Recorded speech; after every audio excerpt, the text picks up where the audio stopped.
જામનગરમાં પરંપરાગત ચિકિત્સાનું સૌથી પૌરાણિક શાસ્ત્ર એટલે આયુર્વેદ. આયુર્વેદ ક્ષેત્ર આરોગ્યનું આરાધનાલય એટલે જામનગર સ્થિત આયુર્વેદ શિક્ષણ અને અનુસંધાન સંસ્થાન એ આયુષ મંત્રાલય હેઠળ કાર્યરત આયુર્વેદ ક્ષેત્રે રાષ્ટ્રનું સૌપ્રથમ રાષ્ટ્રીય મહત્વનો દરજ્જો ધરાવતું સંસ્થાન છે.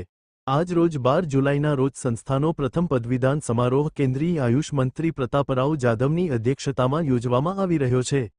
આ પદવીદાન સમારોહમાં કુલ 234 વિદ્યાર્થીઓને પદવી એનાયત કરવામાં આવી છે. આયુર્વેદનો અભ્યાસ કરતા વિદેશી વિદ્યાર્થીઓ પણ આ પદવીદાનમાં પોતાની ડિગ્રી મેળવી હતી. યોગ અને નેચરોપેથી માટે પણ કુલ 18 પ્રકારના અભ્યાસો અહીં ચાલે છે, જેમાં ડોક્ટરો માટે પણ ખાસ યોગ અભ્યાસક્રમોનો સમાવેશ થાય છે. 1946માં સૌપ્રથમ ગુલાબ કુંવરબા આયુર્વેદ સંસ્થાની સ્થાપના થઈ. આઝાદી વર્ષ 1947માં આયુર્વેદ માટે આધુનિક સંશોધન કેન્દ્ર અહીં સ્થપાયું. Institute of teaching and research in Ayurveda દ્વારા 15 રાષ્ટ્રીય અને Australia, Japan, France, Argentina, Brazil વગેરે 8 દેશોની આંતરરાષ્ટ્રીય સંસ્થાઓ સાથે MOU કરી વિશેષ શૈક્ષણિક અને બિન શૈક્ષણિક કાર્યો હાથ ધરાયા છે.